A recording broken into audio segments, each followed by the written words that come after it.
Well, Chicano art was showing something that the rest of art wasn't showing. You have to remember that in the 60s, what were the art trends at that time? You know, what was going on nationally, internationally? You know, what were they thinking about? The so-called pop art and other kinds of art happening at that time.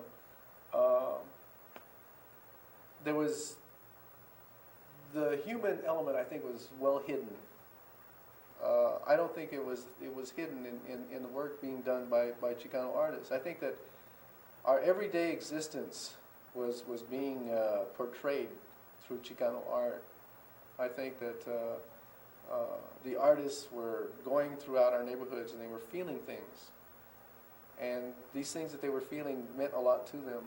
And so they went home and they put them on their canvases, or they put them on their drawing board, or they put them on the walls, you know, to let other people know.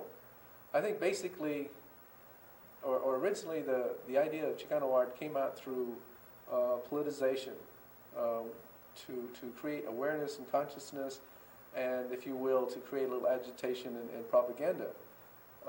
Because that was what was happening in other areas of Chicano art, the performing arts, for example, music, and theater. There was a lot of agitation and propaganda, and that was to get the word out, to further our rhetoric. You see, we were creating our own rhetoric. It was very conscious, and we did it because we wanted people to respond. We wanted people to act.